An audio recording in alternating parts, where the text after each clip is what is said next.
Ready, steady, go. Tarek, thanks. That was an awesome presentation. You Oh, you're packed so much into this short period of time, and it's definitely got me thinking along some lines. Okay. No pun intended. But I've got 2 points of interest at this stage. One is groups, which you just touched on in your closing comment, and the other one is integration after coaching sessions.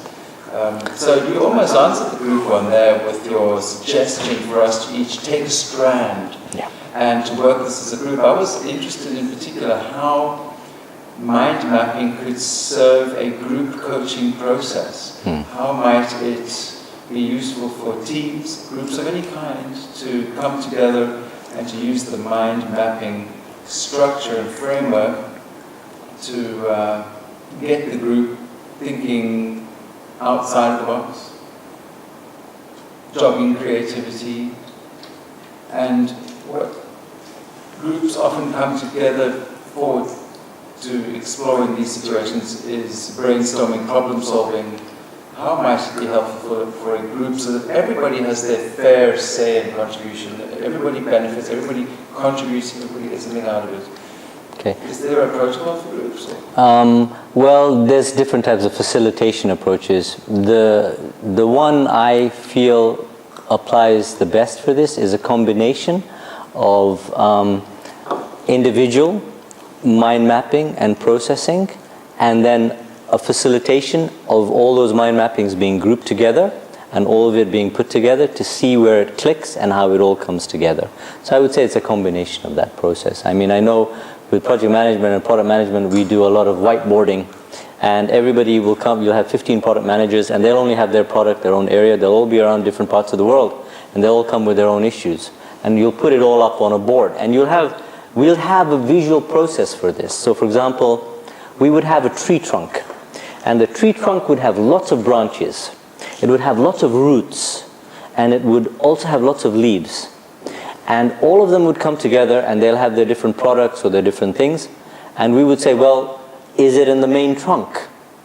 Is it really part of our main thing? Or is it just a branch off the end? Or is it just a seed that you've planted and at some point will turn into something else? So through the facilitation process, there's a lot of visually creative ways we can bring them together depending upon what the thing is to work with this. 2 classic examples were 9/11 with Con Edison, when the whole of Manhattan went down. And they brought in pictures of all the different circuitry and all the geography of the area, and they threw it all on the board, and they tried to match it all up because they didn't have the end-to-end information in all of the information for what they needed, which was the geography of the different areas, the different circuitry and the different things, so they brought it together. Another example where they did this was with Boeing. And Boeing had different branches all over the world. They all came together, and they did the longest mind map in the world. So if you Google the longest mind map in the world, all the engineers, all the people from Boeing all got together, and they put it all together to try and get that comprehensive gestalt of the overview with the sufficient detail they needed to be able to map and have an equal view of the territory as best as they can of what they were looking at and what they wanted to achieve.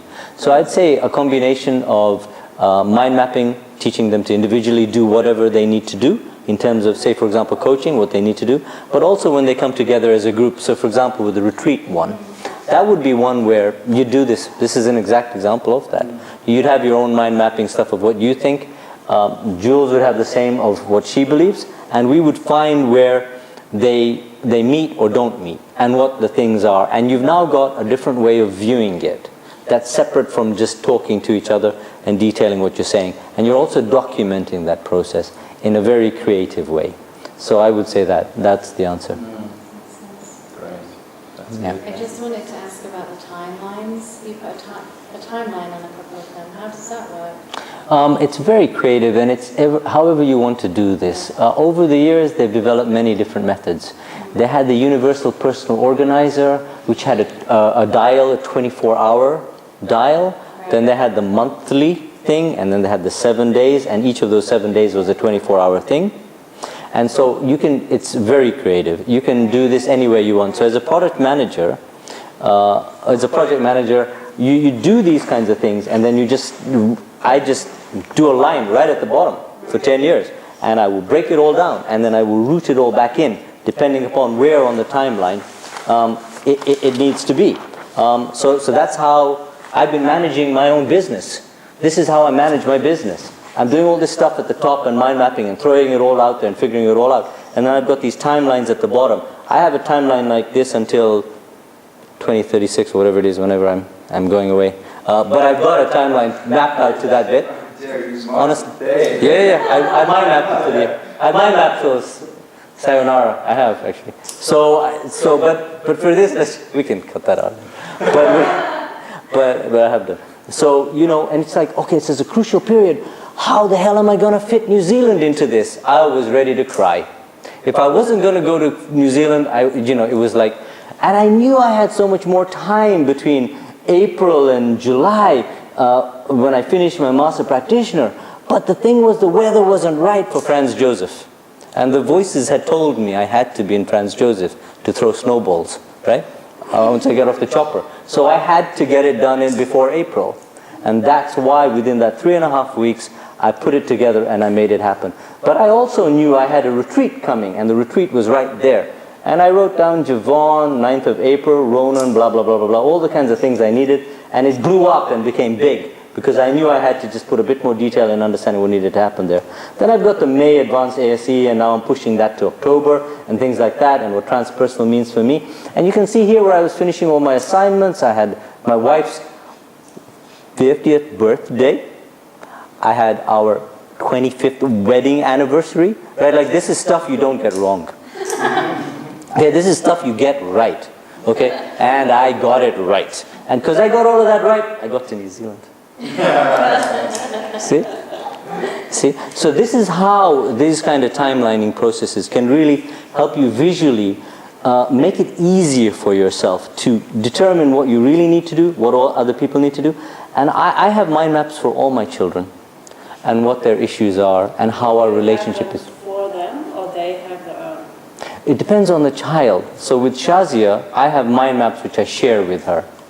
With Sarah, I have mind maps which I do with her. With Zafar and Sana, I just mind map them myself, because that's how I'm building and working on their issues. Zaf can't swim yet, and he's got to, and I've got to do. So that quickly went on that mind map. Or Sana had certain issues with anxiety I needed to look at, so that quickly went on the mind map. Amongst the whole overview of the things I need to do with them and I want to do. But this way, with so much happening, I don't miss a lot of the quality and also a lot of the things that a lot of people that I love around me need or want from me, and I need to be able to do this and not miss all those things. So this is my way of doing that. There are ways to organize this, but if I had a little bit more time and organization in this, I would have spotted that Sarah had half term. So Fatima and Sarah could have been here. So there's still things that lessons learned, that for next time I know now in August, okay, which kids are off, can they come with us, blah, blah, blah, blah, blah, things like that. And then I'll nail it. So there's still iterative processes in this I'm still picking up and learning for myself, yeah.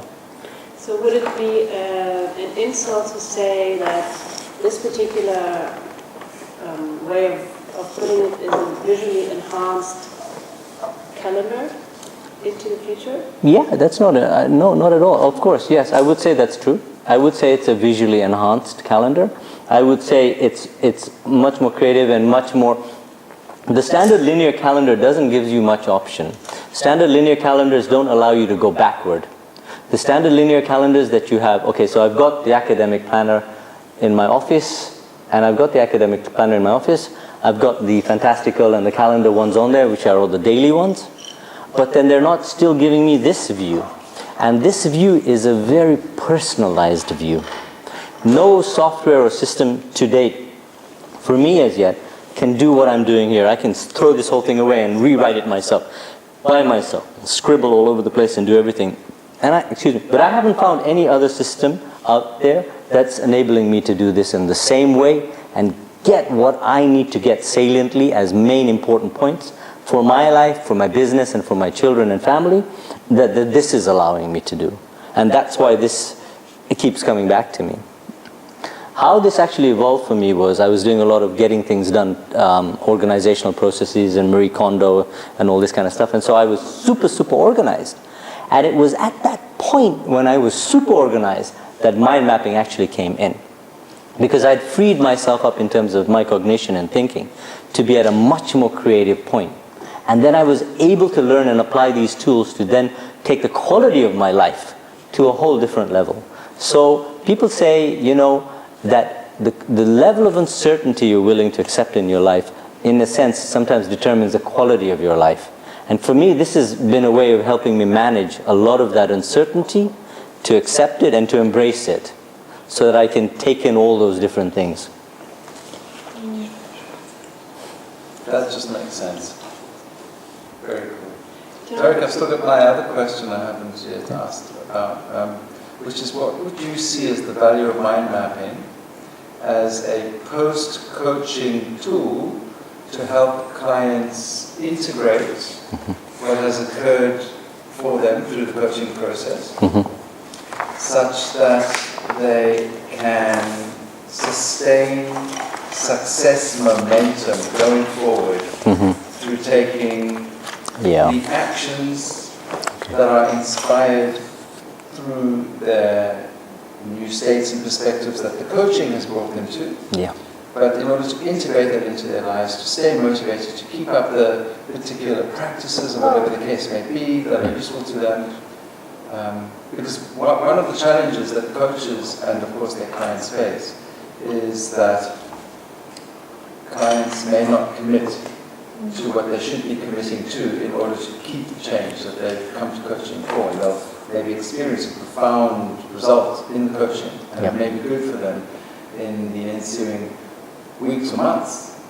But unless they keep up doing what they need to do, it will probably fade away, and they'll probably lose motivation at some stage and fall back on old patterns and stuff. So what might be the value of mind mapping to sustain that change and to build success momentum? There's two things I'd suggest here. The first one is mind mapping can give us a tool where at whatever point a coaching client has reached, we're able to get a kind of a visual document of that in those different spheres and how well they're doing. And then as they go off track or they have issues, that document should then serve as a way to have those kind of, as I described, daily, weekly, whatever it is, processes that they've then missed off or omitted. So the things that they've committed to that they're no longer doing should be very visually clear in this documentation that we provide them. So by the time, so this is what I was working with in terms of the success petals. So the success petals are the daily little drip, drip, drip things, the little things that they're meant to be doing. And it's got to be documented in a visual representation so that if we reach a point and they're having issues, and some of it relates to the commitment issues and things that they haven't completed, we should be able to see and identify what those are much quicker. And to be able to have that conversation with them with a document that details that. Now you could do this linearly. The only thing I'd say is this would be a quick visual way of being able to do that.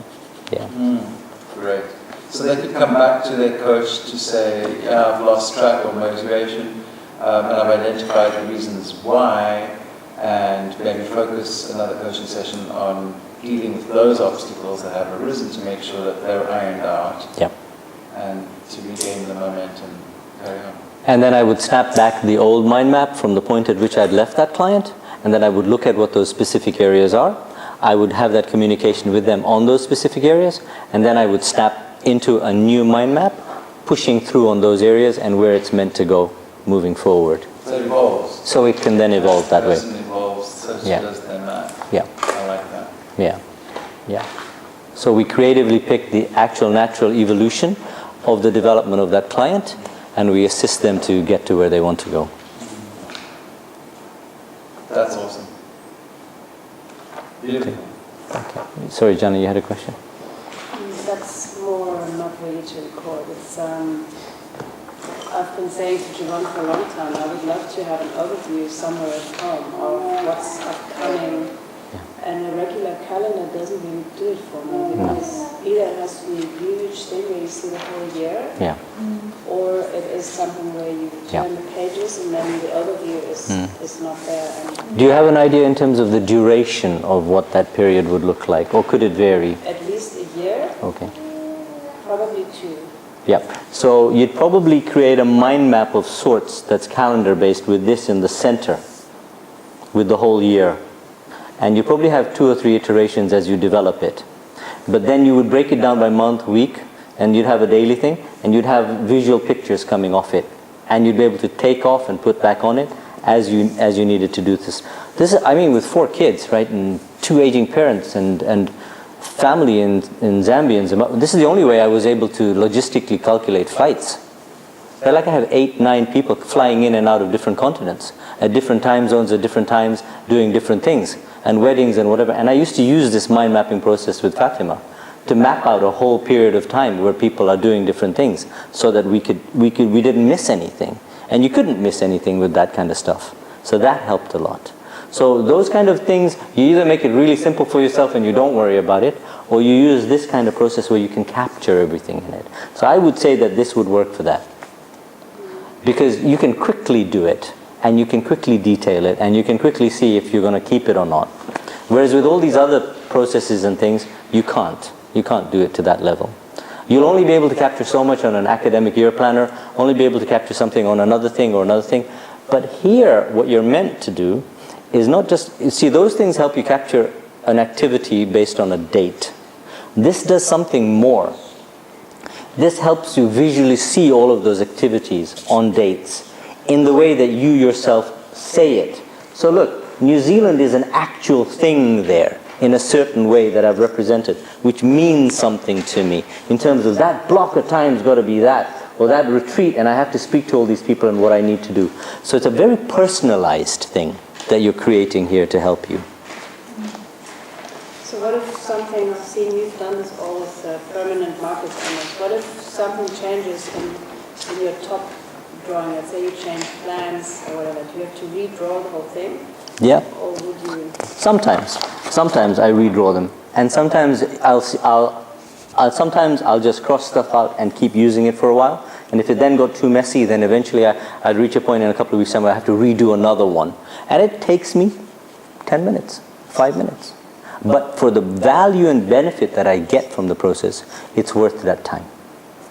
I guess maybe that's the benefit of doing it on the computer, because you can easily delete and move things around. Yeah. So that's true. Yeah. So I'll just show you. So, oh, it was this one. Okay. So here you see you've got a mind map, and now what the newer softwares are allowing you to do, which are really useful, is you can snap that into a mode. Okay. So you see, you can do all of this, and once you learn the software, it'll probably take you half an hour to an hour. You can snap it into a project.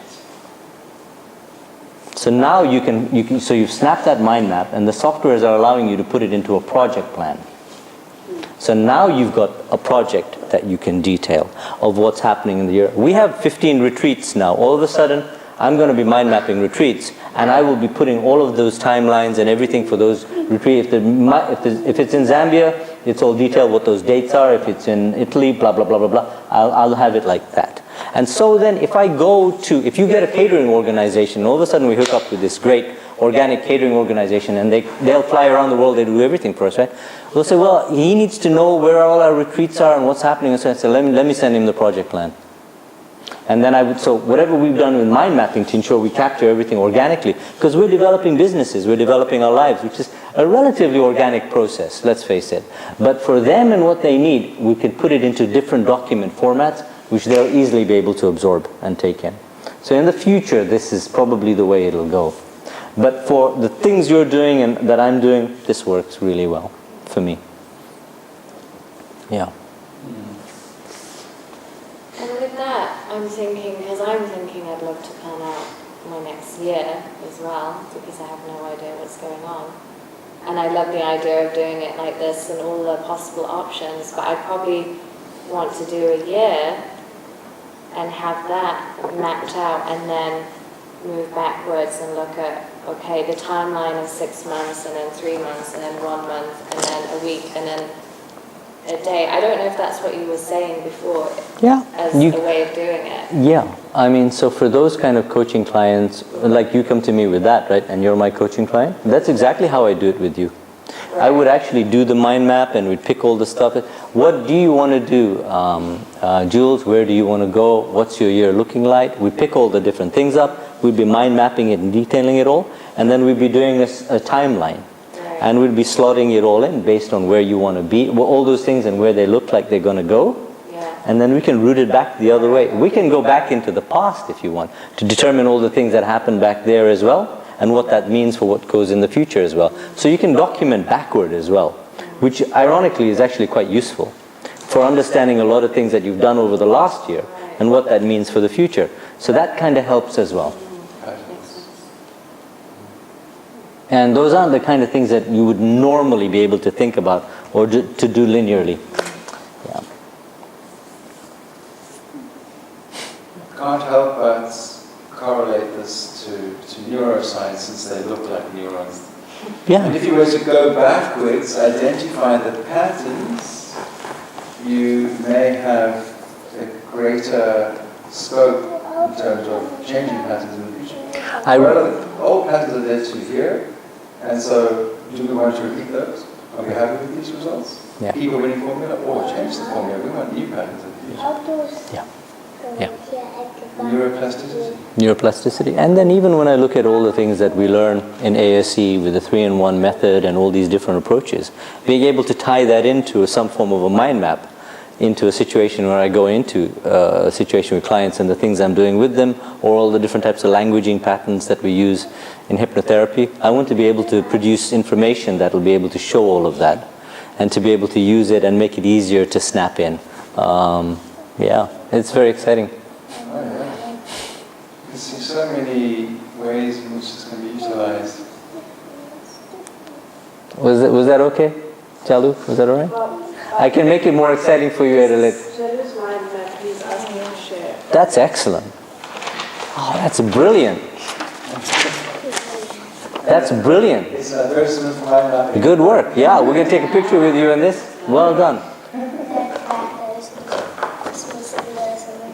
Yeah, and you've got a central image. You've got all the ideas around it in one color. Perfect. Ideas are going crazy. Yeah.